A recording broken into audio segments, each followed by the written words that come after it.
오늘 본문 말씀을 내 이웃은 누구오니까 라는 제목으로 함께 말씀을 나누도록 하겠습니다. 오늘 본문 말씀은 크게 두 단락으로 나눠서 보고자 합니다. 첫 번째 단락은 29절에서 30절로 율법교사는 영생과 사랑보다는 무엇을 자랑하고 싶어 하나요? 라는 것입니다. 키워드는 자랑, 자기의, 교만, 비유입니다. 29절 보십시오. 그 사람이 자기를 옳게 보이려고, 처음에는 예수님을 시험하려고 라고 얘기하면서 율법 중에 어느 율법이 가장 큰 것입니까? 라고 물어봤는데, 이번에는 자기를 옳게 보이려고, 즉 자기의를 내세우려고 예수께 여짜오되 그러면 내 이웃이 누구니까? 라고 물어봅니다. 이 얘기를 통해서 우리가 발견할 수 있는 것은 무엇이냐면, 그는 평상시에 구제를 열심히 했던 것으로 보인다. 그래서 내 이웃이 누굽니까? 라고 했을 때 예수님이 이러한 사람이 내 이웃이다 그랬을 때 옳습니다. 저도 평상시에 그런 사람들을 열심히 도왔습니다. 이렇게 얘기하고 싶었던 거죠. 즉 말씀보다는 자기 의를 드러내고 싶었던 것입니다. 근데 그때 예수님께서 바로 대답을 하지 않으시고 한 이야기를 풀어줍니다. 30절 말씀을 봅시다. 예수께서 대답하여 이르시되 어떤 사람이 예루살렘에서 여리고로 내려가다가 강도를 만나매 강도들이 그 옷을 벗기고 때려 거의 죽을 것을 버리고 갔더라 라고 시작을 합니다. 그러면서 한 강도 만난 유대 민족을 얘기를 합니다. 이 사람이 어떤 상황에 처했는지는 다음 단락에서 우리가 살펴보도록 하고, 이 말씀을 통해서 우리가 얻게 되는 교훈들을 함께 묵상할 말씀을 통해서 좀 더 보도록 하겠습니다. 첫 번째는 고린도전서 4장 7절입니다.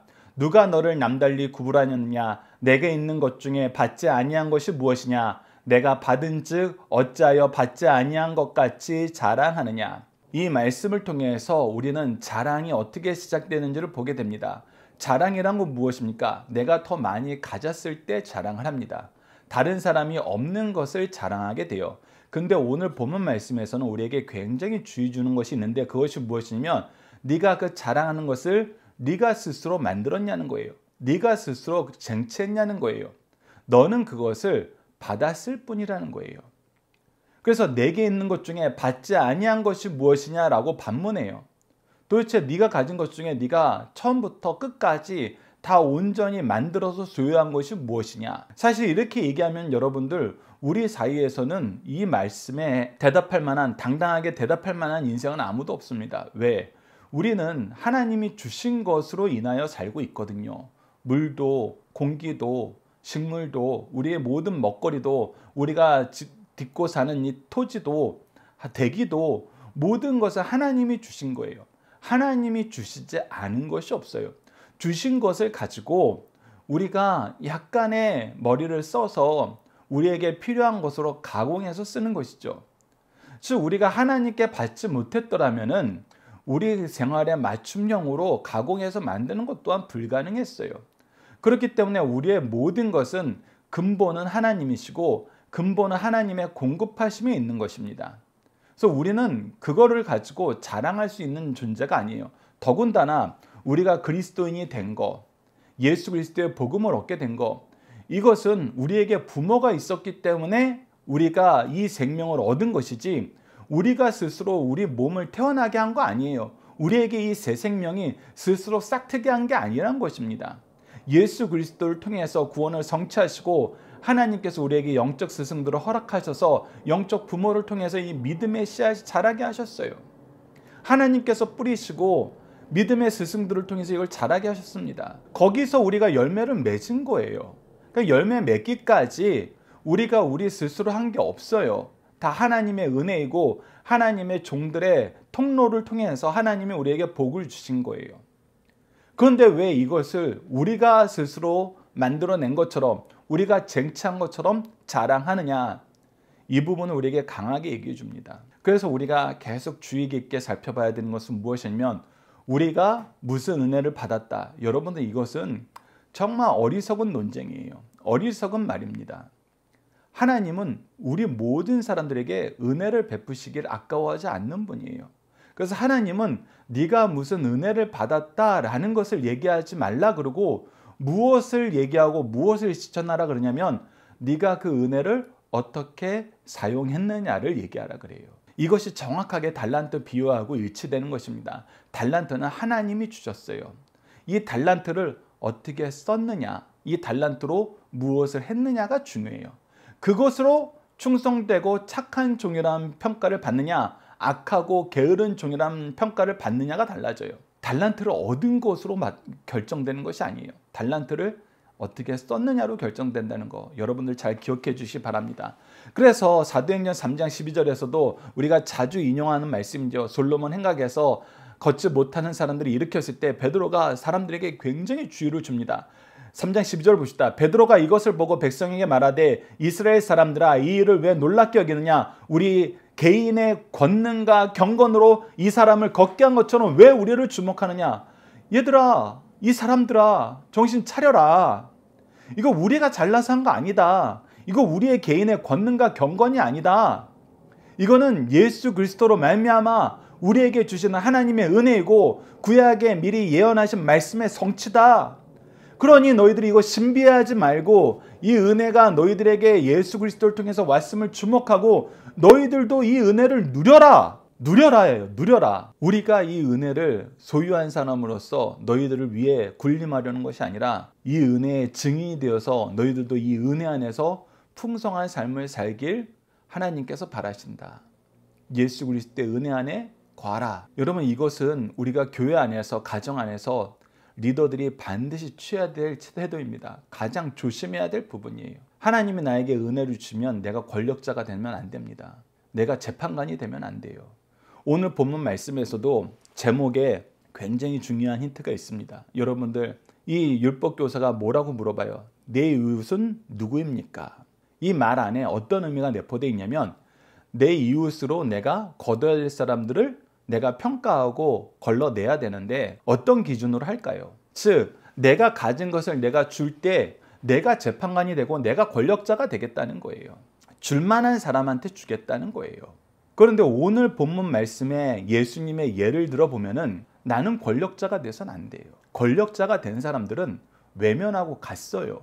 그러나 하나님의 기준으로 섬기는 사람은 이 이웃을 돌봅니다. 바로 그 내용이에요. 내가 권력자가 되느냐 아니면 나는 은혜의 통로로서 섬길 뿐인가. 이 두 개의 차이는 너무나 크다는 거예요. 그래서 우리가 계속해서 얘기하는 거, 하나님을 아는 지식을 따르지 않으면 결국 자기를 자랑하게 된다는 거, 로마서 10장 2절에서 3절 말씀 다시 한번 강조해서 우리 함께 읽어봅시다. 내가 증언하노니 그들이 하나님께 열심은 있으나 올바른 지식을 따르는 것이 아니니라. 하나님의 의를 모르고 자기 의를 세우려고 힘써 하나님의 의에 복종하지 아니하느니라. 자기를 의롭게 보이려고, 자기를 옳게 보이려고 하는 이 모든 행동은 자기 의를 드러내려는 거예요. 하나님의 의가 나타나지 않아요. 왜? 나는 내가 하나님 자리에 앉아서 하나님이 나에게 은혜로 주신 것으로 나의 권위와 권능으로 포장을 했기 때문에요. 그래서 내가 율법교사가 된 거, 내가 바리새인이 된 거, 내가 제사장이 된 거 다 내가 열심히 해서지. 우리 가문이 열심히 해서지. 이렇게 생각하면은 내 이웃이 누굽니까? 내가 이거 잘 선별해서 베풀어 볼게요. 저거 잘 베풀었어요.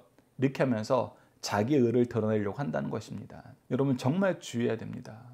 우리 영적인 부모들은 가정과 교회에서, 특히 이 사회에서 이런 모습을 가져서는 안 돼요. 내가 은혜를 베풀 만한 사람, 베풀지 않아도 되는 사람, 내가 만들어서, 내가 구분하여서, 내가 재판하여서, 내가 판단하여서 이것을 내 권위로, 권력으로 사용해서는 안 됩니다. 두 번째 단락에서는 이것이 분명하게 드러나죠. 자, 두 번째 단락은 31절로 37절입니다. 예수님은 자랑보다는 누구를 향하여 무엇을 하여야 함을 가르쳐 주나요? 자, 키워드는 제사장, 레위, 사마리아인, 시간, 재능, 물질입니다. 자, 잘 보십시오. 31절. 마침 한 제사장이 그 길로 내려갔다가 그를 보고 피하여 지나가고. 자, 이 말씀을 많은 신학자들이 연구하는데 첫 번째, 이 제사장은 왜 피했을까라고 했을 때 레위기 21장 1절 말씀의 예를 듭니다. 여러분 함께 묵상할 말씀 잠깐 넘어가서 보면은 레위기 21장 1절에 이렇게 기록되어 있습니다. 여호와께서 모세에게 이르시되 아론의 자손 중 제사장들에게 말하여 이르라. 그의 백성 중에서 죽은 자를 만짐으로 말미암아 스스로 더럽히지 말려니와. 즉, 그가 직분을 맡은 사람인데 시체를 만지게 되면은 그가 하루 동안 구별된 삶을 살아야 돼요.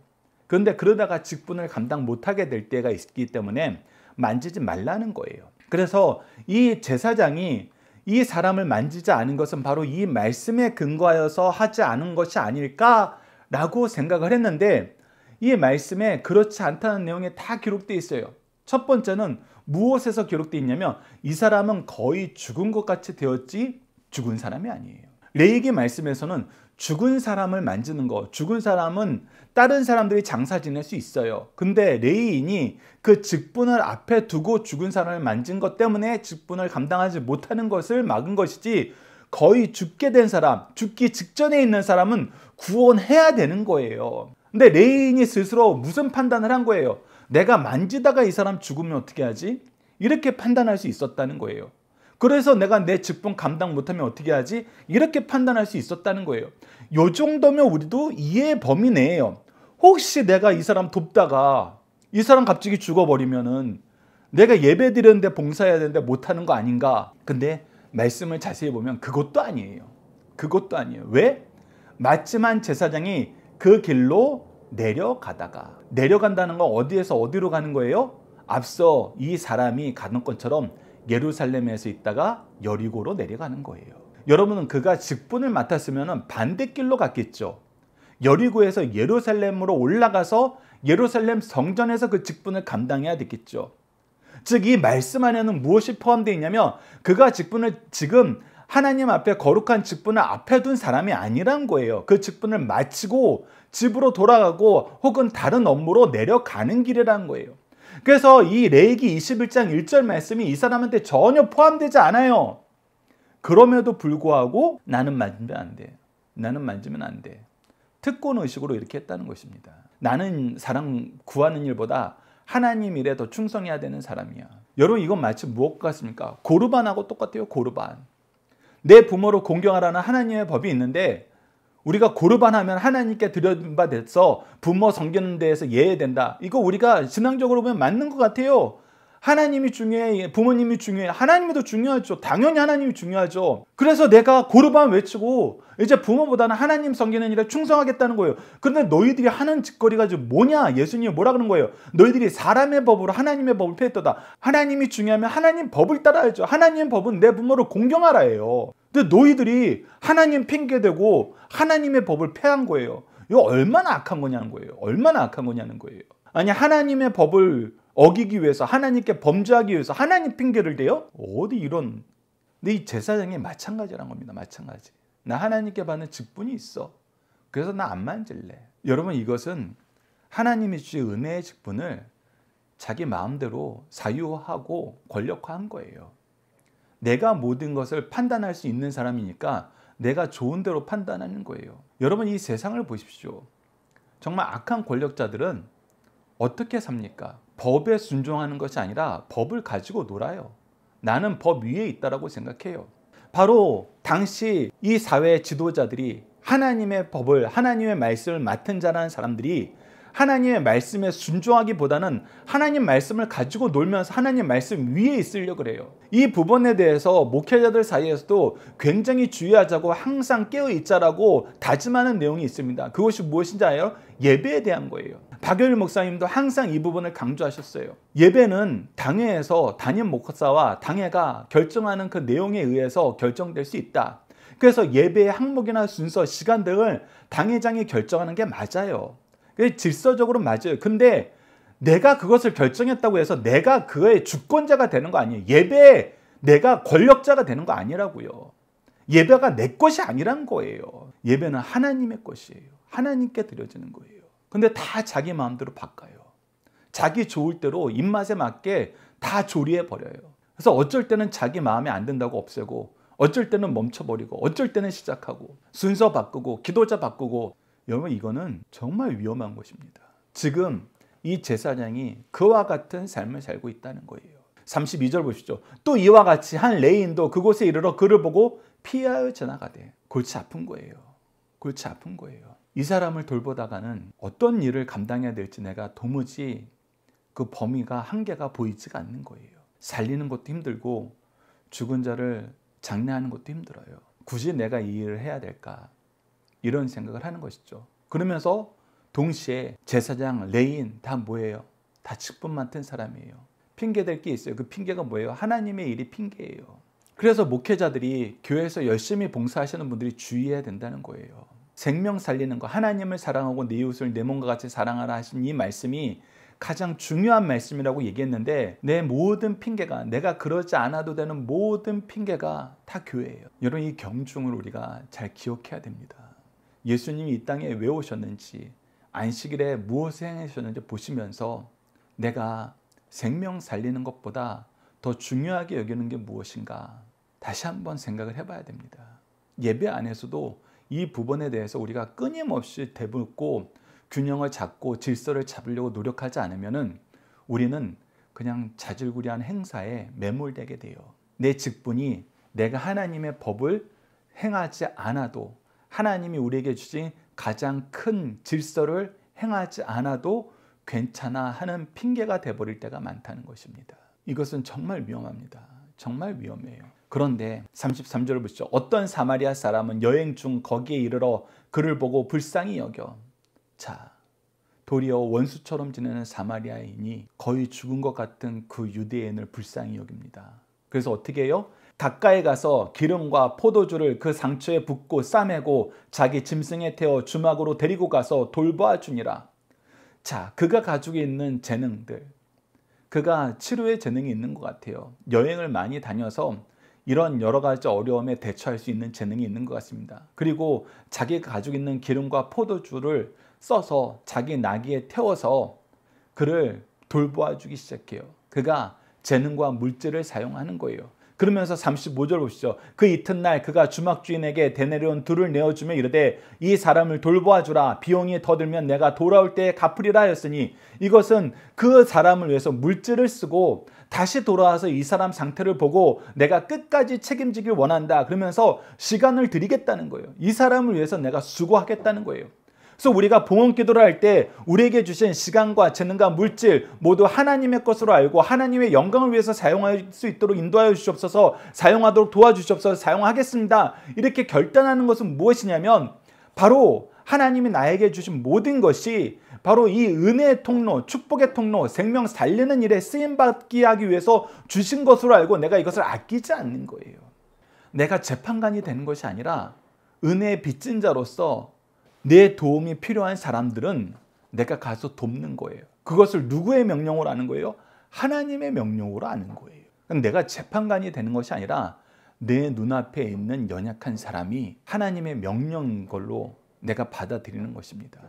그래서 예수님이 묻습니다. 내 생각에는 이 세 사람 중에 누가 강도 만난 자의 이웃이 되겠느냐? 누가 강도 만난 자의 이웃이냐?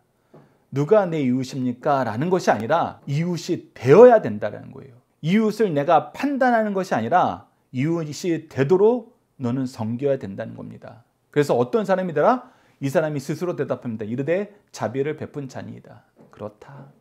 내가 판단하는 것이 아니라 나는 섬기면 된다.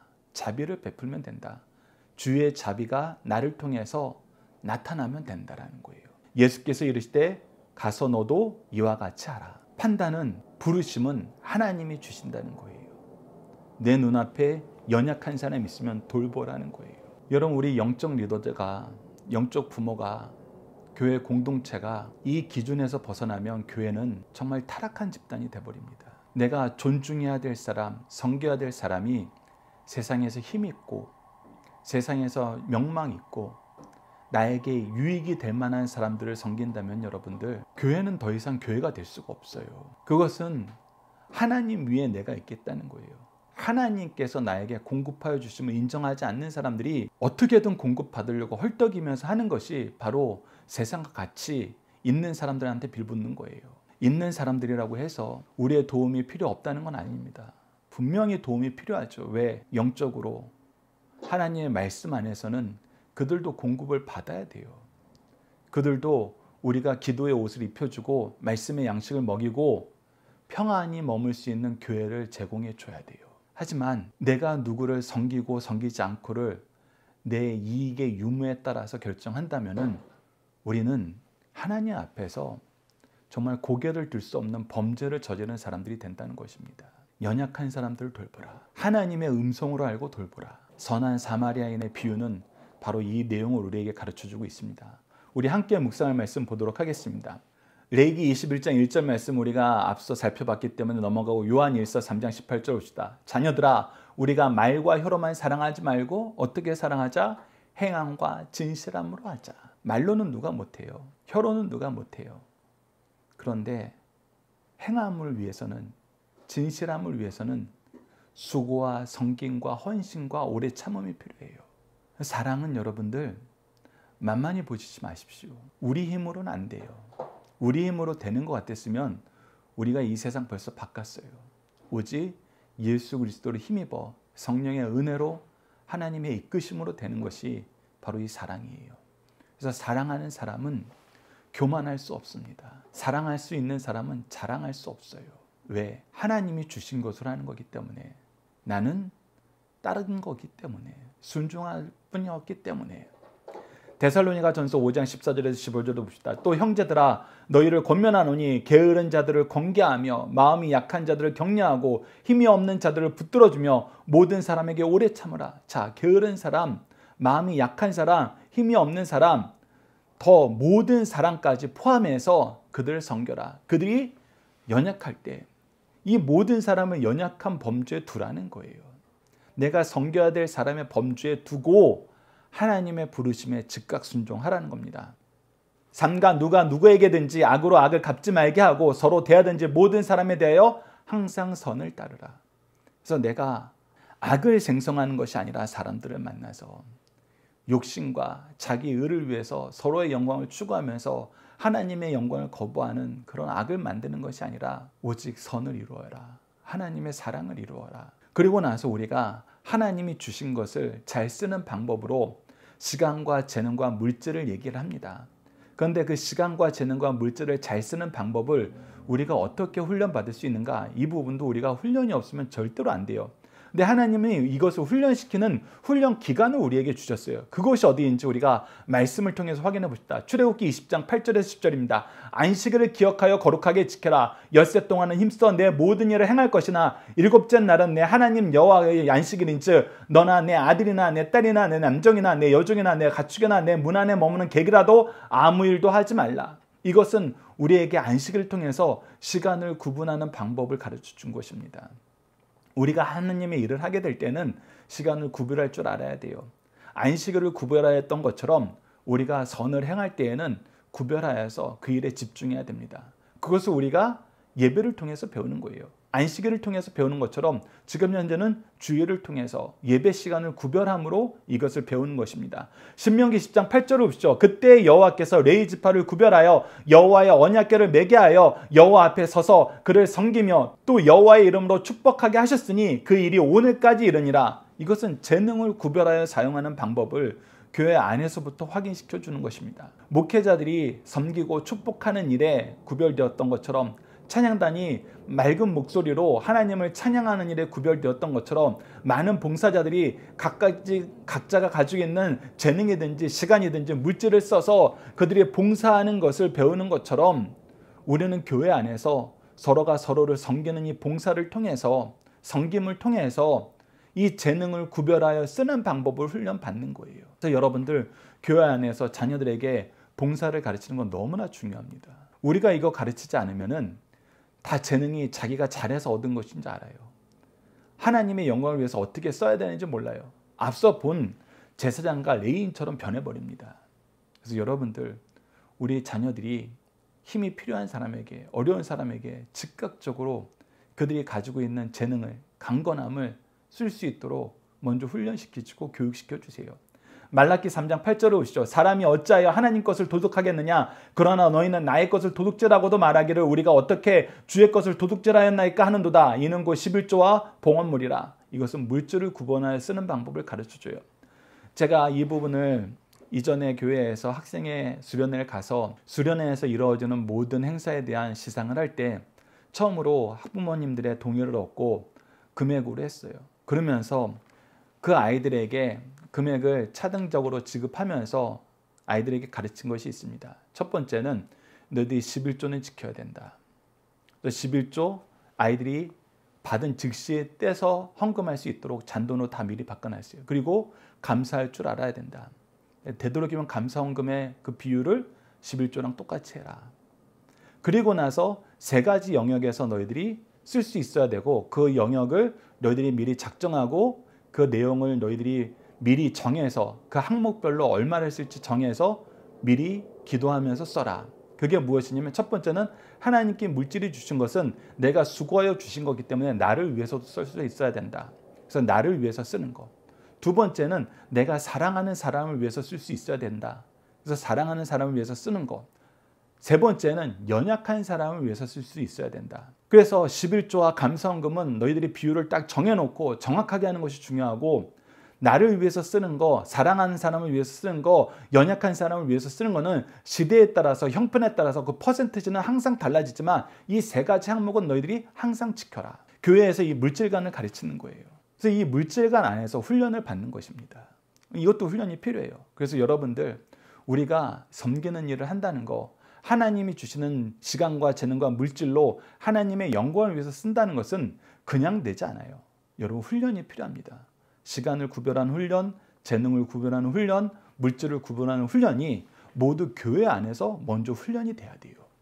교회 안에서 훈련이 되면은 여러분 세상 밖에 나가서도 이거 제대로 합니다. 이 제대로 한다는 건 무슨 뜻이에요? 하나님이 기뻐 쓰시는 착하고 충성된 종으로 이 세상을 산다는 거예요. 그러면 그 결과 어떻게 되는지 아시죠? 하나님께서 달란트를 주고 착하고 충성된 종이라고 얘기했을 때 그 사람들이 무엇을 누렸습니까? 그들이 하나님 말씀대로 주인의 명령대로 일했을 때 반드시 결실이 있었고 주인이 더 많은 것을 주시는 은혜의 역사가 허락되었어요. 그래서 여러분들 아이들에게 이 내용 꼭 가르치십시오. 우리에게 주신 시간과 재능과 물질을 반드시 하나님의 뜻 안에서 하나님 앞에 구별되는 방법으로 예배를 통해서 가르쳐야 된다. 그랬을 때 그들이 받은 모든 것으로 하나님의 영광을 위해서 쓰고 하나님 앞에 더 큰 은혜를 받게 된다. 이 내용 기억하시면서 우리 중심사상 하나씩 보도록 하겠습니다. 첫 번째, 언제 어디라도 사랑을 베풀 사람들이 많으나 돕는 손길은 극히 제한되어 있다는 것입니다. 이 비유의 기본적인 목적은 진정한 자성과 형제 사랑의 본질이 무엇인가를 가르쳐주는 것이다. 동시에 진정한 형제 사랑이 얼마나 드물며 귀한 것인가를 깨닫게 합니다. 오늘날 세상을 향하여 눈을 들면 강도는 쉽게 볼 수 있고 강도에게 모든 것을 빼앗기고 매를 맞고 거의 죽게 된 사람들은 항상 볼 수 있어요. 그러나 진정한 자성과 사랑을 베푸는 사람은 찾아보기가 어렵습니다. 이 일을 누가 해야 된다? 교회가 해야 된다. 그리스도인들이 해야 된다. 두 번째, 진정한 이웃을 보게 하시고 사랑하라고 명하십니다. 누구에게 자비를 베풀어야 하며 또 누가 마땅히 사랑해야 할 때의 이웃인가를 분명히 제시해주고 있습니다. 우리의 친절이 단순히 가족, 친구, 한 교회 성도들에게 국한되어서는 안 됩니다. 우리의 도움이 필요한 사람들을 만나면 찾아서 과거지사를 너무 지나치게 조사하지 말고 사랑으로 조건 없이 도와주는 것이 중요하다는 것입니다. 세 번째, 이웃에게 언제 어떻게 도와줄 것을 제시해 주셨습니다. 이 비유를 통해 예수님께서는 우리가 어떤 방법으로 어느 정도까지 다른 사람들에게 친절과 사랑을 베풀어야 하는 것을 가르쳐 주십니다. 사마리아 사람은 상처받은 여행자를 도울 때 동정심이나 감정만으로가 아니라 많은 수고와 물질의 희생을 도왔습니다. 즉 그가 가지고 있는 시간과 재능과 물질을 사용했어요. 더 나아가서 그의 도움이 일시적으로 일어났다가 곧 사라지는 일회성으로 그친 것이 아니라 주말까지 데리고 가 하룻밤을 자고 이튿날 대란위원 둘을 더 주고 비용이 더 들면 돌아올 때 갚으리라고 하며 끝까지 그것을 실천하였어요. 즉 예수님이 우리에게 보여주신 것처럼 먼저 사랑하고 더욱 사랑하고 끝까지 사랑하는 이 사랑을 우리에게 보여줬다는 것입니다. 율법교사가 자비를 베푼 자가 진정한 이웃이라고 할 때 주님은 가서 너도 이와 같이 하라고 가르쳐 주셨습니다. 우리 자녀들과 함께하는 기도 훈련 내용을 통해서 함께 기도하도록 하겠습니다. 사랑과 자비와 긍휼하심과 인내가 풍성하신 하나님, 우리를 은혜로 부르시고 하나님의 자녀 삼아 주시고 은사와 직분과 사역으로 섬기는 삶을 살게 하심을 감사합니다. 교회를 통해 예배를 통해 성도의 교제를 통해 하나님이 주신 시간과 재능과 물질을 먼저 하나님 앞에 구별하여 바르게 쓰는 훈련을 허락하시고 이렇게 하나님을 사랑하는 모습으로 이웃을 사랑하게 하셨는데 우리가 주님을 섬기는 예배도 교회도 멀리하고 이웃을 사랑하는 모습도 잃어감을 용서해 주소서. 교회와 가정이 그리스도의 사랑을 회복하게 하시고 예배를 통해서 하나님이 주신 시간과 재능과 물질을 구별하여 바르게 사용하게 하시고 하나님의 사랑으로 그리스도의 심장을 가지고 연약한 자를 도우며 그들의 생명을 위해 하나님이 주신 모든 은혜를 바르게 사용하도록 도와주소서. 예수님 이름으로 기도드립니다. 아멘.